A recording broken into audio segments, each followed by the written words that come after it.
Assalamu alaikum dear students, welcome to the physics hub. I hope you all are fine and doing well. उम्मीद करता हूँ कि आप सब लोग खैरियत से होंगे। चलें बेटा, आज स्टार्ट करते हैं अपना आज का लेक्चर। हमारा जो आज का लेक्चर है बेटा, उसके अंदर हमने जो हमारा कल वाला टॉपिक था उसी के आगे वाले हमने कुछ क्वेश्चंस देखने हैं। हमने टॉपिक नंबर 1.1 स्टार्ट किया हुआ था, rational numbers, real numbers and decimal fractions. Rational number के हमने कल बेटा क्वेश्चन नंबर 1 और 2 किए थे।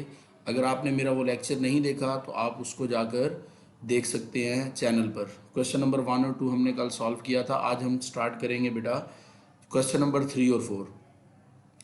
तो हमने कल बेटा देखा था कि इसके एसएलओस क्या हैं, ऑब्जेक्टिव क्या हैं। इसको पढ़ने के बाद हम क्या चीज़ सीख सकेंगे, इसको पढ़ने के बाद आप बेटा नेगेटिव नंबर्स को, रैशनल नंबर्स को जो है लिख के सॉल्व करना सीखेंगे। तो चलें जी, नेक्स्ट आगे चलते हैं। ये कुछ क्वेश्चंस हैं जो आज हमने क्वेश्चन सॉल्व करने हैं। इसके बाद रैशनल नंबर की डेफिनेशन है, हमने कल भी उसको देखा था कि ऐसे नंबर जिनको P ओवर Q की फॉर्म में लिखा जा सकता है and Q is not equal to 0 होगा उसके अंदर। तो ये रैशनल नंबर की डेफिनेशन है। चलिए स्टार्ट करते हैं आगे। Question number 3। क्वेश्चन नंबर 3 है हमारे पास, find the value of each of the following. Question number 3 का जो हमारे पास फर्स्ट पार्ट है, इसको पहले हम स्टार्ट करते हैं बेटा। देखिए हमारे पास फर्स्ट पार्ट है -5 over 7 multiply bracket -28 over 15 plus 1 whole 2/3 bracket close. तो हमने कल भी देखा था कि इस तरह के क्वेश्चंस को सॉल्व करने के लिए हम बोर्ड-इमैश रूल अप्लाई करते हैं। बोर्ड-इमैश रूल हमारे पास क्या था, वो ये था कि सबसे पहले हमने ब्रैकेट्स को सॉल्व किया जाता है। सबसे पहले हम ब्रैकेट्स को सॉल्व करेंगे तो हमारे पास ये जो ब्रैकेट बेटा नज़र आ रही है, हमने सबसे पहले इसको ख़त्म करना है। अगर मैं इस ब्रैकेट को सबसे पहले ख़त्म करूँ तो ये ब्रैकेट हम ख़त्म करके इसके बाहर देखें मल्टीप्लाई का साइन है, तो इसका मतलब ये जो नंबर है ये दोनों के साथ मल्टीप्लाई होना है। अभी आप इसको इस ब्रैकेट को ऐसे ही रहने दें। तो ब्रैकेट को अंदर से पहले हम सॉल्व करते हैं। जो ब्रैकेट के अंदर वैल्यू है ये होल फॉर्म, सबसे पहले इस होल फॉर्म को ख़त्म करते हैं। कैसे ख़त्म करते हैं हमने कल भी देखा था। ये जो 3 है इसको मल्टीप्लाई आप करेंगे 1 के साथ, 3 मल्टीप्लाई 1 प्लस 2, इसमें 2 ऐड कर देंगे और ये हमारे पास क्या बन जाएगा, 3 + 2 5, 5/3। तो ये उसकी वैल्यू हमने यहाँ पर लिख दी। 5/3 को हम यहाँ पर लिख देंगे। उसके बाद आप यहाँ पर अभी ब्रैकेट ऐसे ही डाल लें, ब्रैकेट डालते जाएं ऐसे ही। उसके बाद ये हमारे पास 5/3 बन गया। तो अब आप देखें ये जो दो वैल्यूज़ हैं इनको हम सॉल्व करते हैं। पहले इन दोनों के एलसीएम लेते हैं। तो बेटा याद रखें कि अगर दो नंबर इस तरह के हों कि एक नंबर दूसरे का मल्टीपल हो, जैसे 3 जो है उसका अगर हम टेबल देखें तो उसके टेबल में 15 आता है, तो याद रखें कि इस तरह के नंबर्स का आप बेशक एलसीएम लिए बगैर ही बता सकते हैं कि जो बड़ा नंबर होगा वो उसका एलसीएम होगा। जैसे देखें अगर हमने इसमें एलसीएम लिया है तो 15 आया हमारे पास, ठीक है। तो अगर दो ऐसे नंबर हों जो एक दूसरे जिसमें से एक नंबर जो है दूसरे का फैक्टर हो, या फिर आप यूँ समझ लें कि एक दूसरे के टेबल पर आ रहा हो, तो हम इस तरह के नंबर्स को खुद ही पहले ही समझ सकते हैं कि इस तरह के जब दो नंबर्स का एलसीएम लिया जाता है तो वो क्या आता है हमारे पास, जो बड़ा नंबर होगा वो आएगा। ये आपका एलसीएम लेकर मैं दिखा भी रहा हूँ। तो पहले सबसे पहले ये 3 पर डिवाइड होते थे दोनों नंबर, तो मैंने इनको 3 पर डिवाइड किया। 3 1 ज़ार 3, 3 5 ज़ार 15, और उसके बाद 5 पर होते थे। तो अब ये जो दो नंबर हैं 3 × 5, इन दोनों को अगर आप मल्टीप्लाई करें तो हमारे पास 15 बन गया। तो ये वो आपके पास आया बेटा 15 इसका एलसीएम। तो आपने 15 नीचे लिखा। 15 को अगर आप 15 पर डिवाइड करें तो आप इस 15 को 15 पर डिवाइड करके देखें तो आपके पास 1 आता है। तो इसका मतलब इस 28 के साथ आपने कुछ भी मल्टीप्लाई नहीं करना, सिंपल 1 मल्टीप्लाई करना है। तो उसकी वजह से कोई फ़र्क नहीं पड़ेगा आपके पास। तो इसलिए आप देखें तो आपके पास ये 28 ही आ रहा है। इसी तरह अगर आप 3 को 15 पर डिवाइड करें तो ये 5 आता है। तो इसका मतलब ये हुआ कि इस 5 को जब आप लिखेंगे तो इसके साथ फिर क्या मल्टीप्लाई करेंगे, 5। तो ये बेटा आपने इसके साथ 5 मल्टीप्लाई किया। अब देखें अब आप इनको इससे अगले एक स्टेप के अंदर आप इसको एक ही सिंगल फ्रैक्शन के साथ लिख सकते हैं। जब आप इसको एक सिंगल फ्रैक्शन के साथ लिखेंगे तो आपके पास बेटा ये इस तरह से कुछ वैल्यूज़ बनेगी। मैं इस वाले को लिखकर आपको यहाँ पर दिखाता हूँ। इस ब्रैकेट को हम यहाँ पर सॉल्व करके देखते हैं। देखें मैं एक ही डिवाइड के अंदर यहाँ पर 15 लिख देता हूँ। जब एक ही डिनोमिनेटर के साथ मैं इसको लिखूँगा तो ये मेरे पास आ गया बेटा, ऊपर हमने देखा था अभी मल्टीप्लाई करना है, यहाँ पर आ गया हमारे पास 28 और नीचे हम इसके लिख देंगे, और इसके हम और आगे ये आ जाएगा हमारे पास 5 5 जार 25। तो अब आप देखें, अगर आप 28 में से 25 को माइनस करें तो बड़े वाली वैल्यू के साथ 28 के साथ माइनस है, तो इसलिए माइनस का बचेगा। तो 28 में से 25 माइनस करें तो आपके पास वो 3 बच गया, वो ये आ गया आपके पास बेटा 3। ठीक है, तो ये हमारे पास आ गया -3/15। अब -3/15 को अब आप ये एक डिनोमिनेटर में हो गया, अब आप इसको सिंपल मल्टीप्लाई कर सकते हैं। तो उसके बाद आपने इसको कट किया, ये देखिए ये 5 1 जार 5, और उसको आपने इस नीचे वाले इस वैल्यू को पहले आपस में कट कर लें। 3 1 जार 3, और ये हमारे पास नीचे बच गया 3 5 जार 15। तो ये आपके पास आ गया 1/5 यहाँ पर। तो इस 1/5 को भी आपने कट कर लिया, 5 5 से कट गया, और यहाँ पे हमारे पास क्या आ गया 1/7। तो ये क्वेश्चन नंबर 3 का ए पार्ट था बेटा, इसको इस तरह सॉल्व करना है। चलें चलते हैं हम अपने अगले क्वेश्चन की तरफ। ये हमारे पास बेटा क्वेश्चन नंबर 3 का बी पार्ट है। अगर आप इसको देखें तो ये देखने में आपको कॉम्प्लिकेटेड जरूर लग रहा होगा, बट ये बहुत इजी क्वेश्चन हैं। आपने सिंपली क्या करना है, अपना जो रूल है बॉडी मास रूल, उसी को अप्लाई करना है। अगर आप देखें, आपको ये पहले एक ब्रैकेट नज़र आ रही है, इस ब्रैकेट के अंदर भी एक ब्रैकेट नज़र आ रही है ये वाली। तो आपने बेटा पहले इस ब्रैकेट को सॉल्व करना है, इस ब्रैकेट को पहले ख़त्म कर लें। कैसे ख़त्म करेंगे, मैंने कल भी आपको बताया था कि जब दो सेम साइन मल्टीप्लाई होते हैं तो वो हमेशा प्लस का आंसर देते हैं। तो माइनस इस माइनस से मल्टीप्लाई होगा तो माइनस माइनस हमें क्या मिलेगा, प्लस। तो वो ये आपके पास प्लस लिख दिया, और ये 1/3 आपने लिखा, तो आपके पास ये ब्रैकेट जो अंदर वाली स्मॉल ब्रैकेट है वो ख़त्म हो चुकी है। तो आपने इसी तरह से ये आपके पास -1/4 है, और ये आपके पास 1/3, वैसे ही आगे वाली टर्म को भी आपने सेम उसी तरह लिख दिया।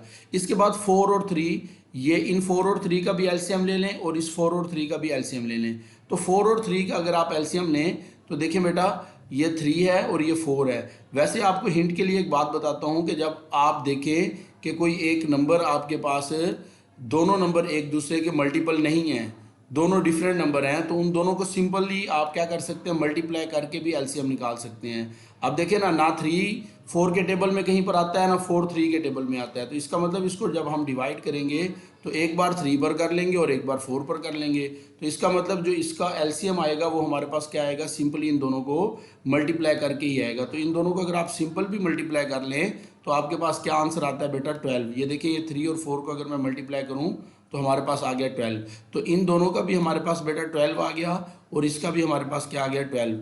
अब आप देखें ये ऊपर 3 कैसे बना है। अब आप इस 4 को इस 12 पे डिवाइड करें, तो हमारे पास 12 को 4 पे डिवाइड करेंगे तो 4 को 12 पे डिवाइड करेंगे तो हमारे पास 3 आ जाएगा। तो इसका मतलब इस 1 के साथ मुझे क्या मल्टीप्लाई करके लिखना है, 3। तो ये हमारे पास 1 के साथ बेटा क्या मल्टीप्लाई हो गया, 3। और इसी तरह अगर आप इस 3 को 12 पे डिवाइड करें तो हमारे पास 4 आता है, इसलिए हमने इसको किससे मल्टीप्लाई किया है, 4 के साथ। तो ये जी हमारे पास किससे मल्टीप्लाई हो गया बेटा, 4 के साथ। इसी तरह ये वाले दोनों भी इसी तरह की हैं। 4 को अगर 12 पे डिवाइड करेंगे तो आपके पास 3 आएगा, ये हमने ऊपर 3 लिख दिया। और इसी तरह से अगर आप 3 को 12 पे डिवाइड करेंगे तो 4 आएगा, वो हमने ये 4 लिख दिया। अब ये ब्रैकेट्स दोनों हैं, इनको आप सिंपल एक डिनोमिनेटर में लिख सकते हैं। अगर आप एक डिनोमिनेटर में इसको लिखेंगे तो ये हमारे पास ये वाली टर्म अगर मैं आपको बेटा लिखकर यहाँ पर समझाऊँ तो आप इसको जब एक डिनोमिनेटर में लिखेंगे तो ये आपके पास बन जाएगा बेटा नीचे 12, और आपके पास ऊपर जो है ये -3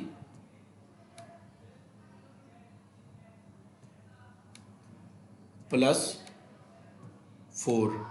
तो ये देखें जी, -3 + 4 आपके पास क्या आंसर आ जाएगा, +1। और इसी तरह जब आप इसको लिखेंगे तो ये आ जाएगा 3 - 4। तो वहाँ पर 4 जो है वो माइनस का होगा, इसलिए वहाँ पर क्या बचेगा आपके पास, -1। तो अब आपको ये याद रखना है कि जहाँ पर भी डिवाइड का साइन हो वहाँ पर आपके लिए इजी होता है कि आप डिवाइड के साइन को बदलकर मल्टीप्लाई का साइन डाल दें, और जो आगे वाली फ्रैक्शन है बाद वाली, आप उसको ना उलट कर दें। जैसे यहाँ पर 1/12 है तो आप उसको क्या कर दें, 12/1, 12/1 लिख लें। तो अब आप ये देखें, ये 12 इस नीचे वाले 12 से क्या हो जाएगा, कैंसिल हो जाएगा, और यहाँ पर बचेगा क्या हमारे पास, -1 और ये 1। -1 को 1 से जब आप मल्टीप्लाई करेंगे तो आपके पास क्या आ जाएगा, -1 बेटा इसका आंसर। आई होप कि आपको ये भी क्वेश्चन समझ आ गया होगा। अगर आपको बेटा इसमें किसी भी किस्म का कोई मसला हो तो आप कमेंट बॉक्स में कमेंट लिखकर मुझसे पूछ सकते हैं। चलिए बेटा इसके सी पार्ट की तरफ चलते हैं। इसमें देखिए ये भी उसी तरह का क्वेश्चन है। आपके पास -10 -15/8 multiply bracket 3/2 divide 4 whole 1/2 bracket close plus bracket -1/4 bracket close. तो देखिए हमने सबसे पहले क्या करना है बेटा, हमने सबसे पहले ब्रैकेट्स को सॉल्व करना होता है। अगर मैं ब्रैकेट्स को सॉल्व करूं तो मुझे ब्रैकेट ये वाली नज़र आ रही है सबसे पहले। इस ब्रैकेट को अगर मैं अंदर से सॉल्व करूं तो ये मुझे मिक्स फॉर्म नज़र आ रही है सबसे पहले। तो इसका मतलब मुझे इस मिक्स फॉर्म को सबसे पहले ख़त्म करना है। तो देखिए मैं सबसे पहले इस मिक्स फॉर्म को ख़त्म करता हूँ। कैसे? 4 × 2 करूँगा, ये बन जाएगा 8 के अंदर +1 करूँगा तो बेटा ये हमारे पास क्या आ जाएगा 9। तो हमारे पास ये आ गया 9/2। और आगे हमने सारी टर्म्स वैसे ही लिखनी पहले वाली। अब मैंने अभी आपको पिछले क्वेश्चन में ही बताया है कि जब भी कहीं पर डिवाइड का साइन हो तो आप उसको बदल कर क्या लगा सकते हैं, मल्टीप्लाई का साइन। तो इसका मतलब ये आप डिवाइड को बदल कर ये देखें, ये हमने क्या लगा दिया, मल्टीप्लाई लगा दिया। और ये जो आगे वाली टर्म है फ्रैक्शन, इसको हमने उलट कर दिया। 9/2 था तो इसको हमने लिखा 2/9। अब ये 2 इस नीचे वाले 2 से कैंसिल हो जाएगा और ये 9 3 के टेबल में आ रहा है तो हम 3 1s are 3 3 3s are 9 इसको लिखेंगे। यहाँ पर क्या बचेगा 1/3 आपके पास। ठीक है, तो ये देखिए आपके पास यहाँ पर 1/3 बच गया और यहाँ पर मल्टीप्लाई का साइन था तो हमने इस ब्रैकेट को सॉल्व कर लिया। ये ब्रैकेट अब खत्म हो गई। अगर आप इस ब्रैकेट को देखें, ये -10 वैसे ही, -15/8 भी वैसे ही, मल्टीप्लाई 1/3। अब ये 3 इस 15 से कट रहा था तो हमने 3 के टेबल पे इसको काटा, 3 1s are 3 और 3 5s are 15, यहाँ पर 5 आ गया। तो उसके बाद हमारे पास बेटा ये बन गया -5/8 प्लस। अब आप इस ब्रैकेट पर आ जाएं तो पहले इस ब्रैकेट को आप ख़त्म करें। तो आपको पता है जब भी अपोजिट साइन एक दूसरे से या डिफरेंट साइन एक दूसरे से मल्टीप्लाई होते हैं तो हमेशा हमें माइनस में आंसर मिलता है। तो ये प्लस माइनस से मल्टीप्लाई होगा तो हमें क्या मिल गया बेटा, माइनस में आंसर। तो ये 1/4 आपने इसी तरह लिख दिया। अब आप देखें, अब आप इसके बाद दोबारा इनका एलसीएम लें, इनका दोबारा से आप एलसीएम लें, इनका आप एलसीएम लें, इनका एलसीएम हमारे पास आ जाएगा 8। मैंने अभी आपको बताया था कि अगर आप दो नंबर ऐसे लेते हैं जो एक नंबर दूसरे का फैक्टर है, या फिर ऐसा हो कि एक छोटे नंबर को आप देखें उसका टेबल आप पढ़ें उसमें बड़ा नंबर आ रहा हो, जैसे 4 के टेबल को अगर आप पढ़ते हैं 4 2s are 8 आ रहा है तो हमेशा वो जो बड़ा नंबर होगा वो आपका एलसीएम आएगा। तो आप देखें यहाँ पर आपके पास एलसीएम आ गया बेटा 8। तो आपने यहाँ पर 8 एलसीएम लिया, उस इन जब दोनों को आप माइनस करेंगे तो आप इसको इस वाले स्टेप को मैं आपको दोबारा से करके दिखा देता हूँ। अगर आप इस वाले स्टेप को बेटा दोबारा से करें तो आपके पास कुछ इस तरह से आएगा। देखिए मैं इस स्टेप को यहाँ पर दोबारा से कर रहा हूँ। ये आपके पास 8, इसका एलसीएम आ गया। आपने 8 को नीचे डिनोमिनेटर में लिखा, 8 को आपने डिनोमिनेटर में लिखा तो आपके पास जो 8 के ऊपर यहाँ पर 5 था ये तो आपके पास वैसे ही आ गया -5। ठीक है, और आगे ये वाला 1 जो था, आपने जब 4 को 8 पे डिवाइड किया तो आपके पास 2 आया। तो आपने वो 1 से 2 मल्टीप्लाई किया तो आपके पास क्या बन गया बेटा, वैसे ही सिंपल 2 1s are 2। तो ये आपके पास आ गया बेटा। तो ये अगर आप इसको लिखें तो ये आपके पास बेटा बन गया हमारे पास ये पहले वाला 10 वैसे ही। अगर मैं यहाँ पर एक स्टेप और करता हूँ तो ये देखें ये आपके पास बेटा 10 वो वाला वैसे ही लिखा जाएगा। उस 10 के साथ अगर आप आगे लिखेंगे ये वाली टर्म अगर आप लिखेंगे तो ये आपके पास अगर आप इसको सॉल्व करें ये आ गई -7/8। तो आप इसके बाद क्या करें, अब आप इन दोनों का एलसीएम ले लें। अगर आप इन दोनों का एलसीएम लेते हैं तो यहाँ पर इसके नीचे कुछ नहीं है तो क्या होगा बेटा, इसके नीचे हमारे पास यहाँ पर 1 होगा। तो अब आप जब इसका एलसीएम लेंगे तो आपके पास 8 एलसीएम आ जाएगा। तो आप बेटा इसका एलसीएम लें, यहाँ पर आपके पास वो 8 आ गया। तो अब जब आपके पास 8 इसका एलसीएम आ गया बेटा तो आप उसको क्या करेंगे, 8 को इससे मल्टीप्लाई करेंगे 10 के साथ, क्योंकि 8 को अगर 1 पे डिवाइड करें तो क्या आता है बेटा, वो 8 आता है। तो आप यहाँ पर 8 से मल्टीप्लाई करें, यहाँ आपके पास बन जाएगा यहाँ पर 80, यहाँ पर आपके पास आ गया 80 और ये -7। तो अगर आप 80 में से 7 माइनस करें तो बेटा ये आपके पास क्या आंसर आता है, 73। अब ये आपके पास आंसर आ गया बेटा 73/8। अब ये आपके पास क्योंकि इम्प्रॉपर है तो आप इसको इसके बाद प्रॉपर बनाएंगे। इसके बाद इसको प्रॉपर बनाएंगे। कैसे प्रॉपर बनाएंगे, आपको कल भी मैंने क्वेश्चन में बताया था कि जब ऊपर वाली वैल्यू मतलब कि नोमिनेटर डिनोमिनेटर से बड़ा होगा या इक्वल होगा तो इसको हम कहते हैं इम्प्रॉपर फ्रैक्शन। तो इसको सॉल्व कैसे करेंगे, 73 को आप अंदर लिखें और 8 पे आप डिवाइड करें। तो देखें जी 8 पे डिवाइड करें, 8 का टेबल पढ़े, या तो इससे छोटा हो या इस तक पूरा पूरा आ जाए। तो इस तक पूरा पूरा नहीं आता तो इससे छोटा 8 9s are क्या आता है 72। तो आप यहाँ पर लिख दें बेटा 72। जो आप 72 लिखेंगे तो आप इसको 73 में से माइनस कर लें तो आपके पास बचेगा 1।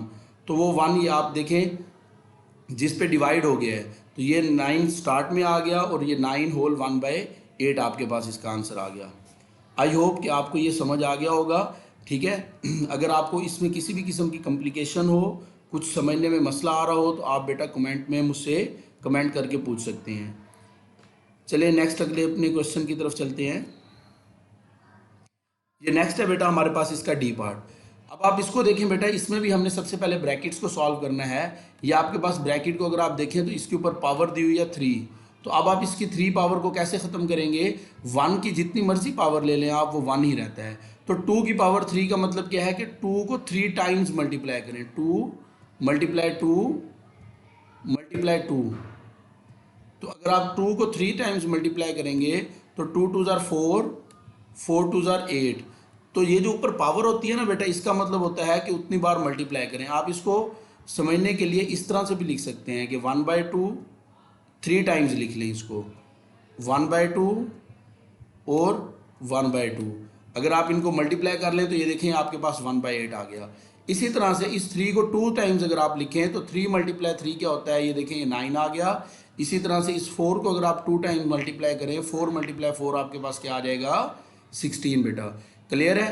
तो ये आपके पास आ गया इसकी जगह पर 1/8 और इस वाली वैल्यू की जगह पर हमारे पास आ गया 1/9/16 आ गया, और ये प्लस और ये ब्रैकेट के अंदर -3/4। अब आपने क्या करना है? अब आपने ये वाली ब्रैकेट रहेगी, इसको सॉल्व करना है। तो आपको बताया हुआ है कि अगर डिफरेंट साइन मल्टीप्लाई हो तो हमेशा आंसर किस में आता है? माइनस में। तो प्लस माइनस क्या हो गया? माइनस। तो ये -3/4 आ गया। अब आपने इसके बाद इसके एलसीएम लेना है। तो मैं आपको दोबारा एलसीएम लेकर नहीं दिखाता। अब आप देखें ये 3 नंबर्स हैं। अगर आप इन 3 नंबर्स को देखें, दो जो छोटे नंबर हैं वो दोनों जो है बड़े के टेबल में आ रहे हैं। यानी कि अगर आप 4 का टेबल पढ़ें, 4 4 ज़ार 16 होता है, और अगर आप 8 का टेबल पढ़ें तो 8 2 ज़ार 16 होता है। तो मैंने अभी पहले भी आपको एलसीएम लेकर दिखाया है कि अगर दो छोटे नंबर यानी बड़े नंबर के दोनों छोटे नंबर फैक्टर हों, या फिर आप यूं समझ लें कि जो दोनों छोटे स्मॉलर नंबर हैं, अगर आप उनका टेबल पढ़ें, उनके टेबल में बड़ा नंबर आ रहा हो, तो वो जो बड़ा नंबर होता है वही आपका एलसीएम होता है। तो इसका मतलब आपका एलसीएम क्या है यहाँ पर? 16। तो अब आप 16 को 8 पर डिवाइड 8 को 16 पर डिवाइड करें, क्या आएगा? 2। तो आप इस 1 को किससे मल्टीप्लाई करके लिख दें बेटा? 2 के साथ। तो यहाँ पर आपने 1 को 2 से मल्टीप्लाई करके लिख दिया। इसी तरह 16 को 16 पे डिवाइड करें, 1 आता है। तो फिर आपका इसका मतलब आपने इस 9 को 1 से मल्टीप्लाई किया, और 4 को अगर आप डिवाइड करें तो 4 आता है। तो इसका मतलब आपने इस 3 को मल्टीप्लाई करना है 4 से। तो ये आपके पास बेटा ये देखें 3 4 ज़ार 12 और 9 1 ज़ार 9 और 2 1 ज़ार 2। तो अब आप इसको एक ही डिनोमिनेटर में लिख लें। 16 आपके पास आ गया, ये ऊपर आ गया 2 -9 -12। तो अब आप देखें -12 और -9 कितने हो गए आपके पास? 21। 21 में से प्लस के आप 2 माइनस कर दें। तो प्लस के अगर आप 2 माइनस करेंगे तो आपके पास 19 आ गया। बड़े वाले के साथ माइनस का साइन है तो आपने माइनस का लगा दिया। अब देखिए यहाँ पर भी ये इम्प्रॉपर फ्रैक्शन है। तो अब आप इसको क्या करेंगे? 19 को आप अंदर लिखेंगे और आप किस पे डिवाइड करेंगे बेटा? 16 पर। जब आप 16 पर ऐसे डिवाइड करेंगे तो ये आपके पास आ जाएगा बेटा 16 1 ज़ार 16। तो आपके पास नीचे 3 बच जाएगा। तो वो 3 आपने क्या करना है? नोमिनेटर बन जाएगा, और आपके पास जिस पे डिवाइड हो गया है वो 1 आपके पास स्टार्ट में आ जाएगा, और आपके पास बेटा 16 जो पहले से नीचे लिखा हुआ था डिनोमिनेटर, वो आपका डिनोमिनेटर बन जाएगा। क्लियर है? आई होप आपको ये क्वेश्चन भी समझ आ गया होगा। चलें चलते हैं अपने अगले पार्ट की तरफ। देखिए नेक्स्ट क्वेश्चन के अंदर भी आपके पास ये इसी तरह से आ रहा है, ये इस ब्रैकेट में। अब यहाँ पर आपके लिए बेटा एक चीज़ बहुत गौर से समझने के लिए है। देखिए अब इस ब्रैकेट के अंदर 1/2 के साथ ये माइनस भी शो हो रहा है। ये वाला जो माइनस आपको शो हो रहा है, अब आप यहाँ पे देखें वो माइनस खत्म हो गया है। अब आप यहाँ पर गौर से समझिएगा कि माइनस कैसे खत्म हुआ है। देखिए बेटा, जब भी आपके पास पावर होती है, तो मैंने अभी आपको पिछले क्वेश्चन में समझाया, इसका मतलब होता है कि आप उस नंबर को उतनी बार लिख लें। जैसे -1/2 है तो आप -1/2 को 2 बार लिख लें। -1/2 एक बार मैं ब्रैकेट में लिख देता हूँ, अगली ब्रैकेट में इसको एक बार फिर लिख देता हूँ। तो अब आप ज़रा गौर से बात को समझिएगा कि ये माइनस कहाँ गया आपका। देखिए अगर मैं इस -1/2 को 2 बार लिखूँ तो ये 1 तो 1 से मल्टीप्लाई हो गया, 2 2 से मल्टीप्लाई हो गया, तो ये बन गया 1/4। जब इस माइनस को इस माइनस से मल्टीप्लाई करेंगे तो minus minus same sign multiply होते हैं तो क्या बन जाता है, प्लस। तो और प्लस भी बन गया और ये हमारे पास क्या आ गया, 1/4। तो ये वाला जो आपके पास लास्ट वाला डिजिट 1/4 आपको नजर आ रहा है, ये वहां से आया है। ठीक है, तो ये आपके पास 1/4 बन गया। तो ये 1/4 अगर आप देखें तो अब आप ये 4 के साथ हमारे पास कैंसिल हो गया। तो आपने बेटा इस 4 को 4 के साथ कैंसिल कर दिया। यहाँ पर क्या बचा, 1 और ये मल्टीप्लाई 1, 1 मल्टीप्लाई 1 और नीचे हमारे पास 1 बचा, 9 मल्टीप्लाई 1 9। अब फिर से वही बात है, इसका एलसीएम लेना बहुत आसान है। अब आप देखें 3 का अगर आप टेबल पढ़ें तो उसमें 9 आ रहा है, तो इसका मतलब इसका 9 एलसीएम होगा। तो ये आपके पास 9 इसका एलसीएम आ गया। तो आपके पास जब आप यहाँ पे देखें इस 3 को 9 पे 3 को डिवाइड करेंगे तो 3 3 9 होता है। तो इसका मतलब इस 1 के साथ किसको मल्टीप्लाई कर दें, 3 को। तो ये आपके पास बेटा 3, और अगर आप इसको सेम डिनोमिनेटर में, एक ही डिनोमिनेटर में आगे लिखें तो ये आपके पास बेटा आ गया 9, और ये हमारे पास आ गया बेटा 3 + 1। तो ये हमारे पास बेटा आ गया 3 + 1। तो 3 + 1 क्या होता है, 4। तो आपके पास ये 4/9 आ गया। अब ये फ्रैक्शन जो है ये प्रॉपर है, इसको आगे मजीद सॉल्व करने की ज़रूरत नहीं है। चलें चलते हैं अपने अगले पार्ट की तरफ। देखिए बेटा इस क्वेश्चन के अंदर हमारे पास उसी तरह का एक वैल्यू दी हुई है स्केयर के अंदर, और आगे आपके पास मल्टीप्लाई के अंदर ये वैल्यू दी हुई है। तो आप पहले क्या करते हैं, वो आप पे डिपेंड करता है कि बेशक आप इस वैल्यू को पहले सॉल्व कर लें और आगे फिर इस ब्रैकेट को भी सॉल्व करें। पहले इस ब्रैकेट को हमने सॉल्व किया है। देखें पहले हमने ये जो मिक्स नंबर है इसको ख़त्म किया है। मिक्स नंबर को कैसे ख़त्म करते हैं, इस 3 को 2 से मल्टीप्लाई किया, +1, 3 2 6 + 1 7। तो ये हमारे पास देखें बन गया 7/3।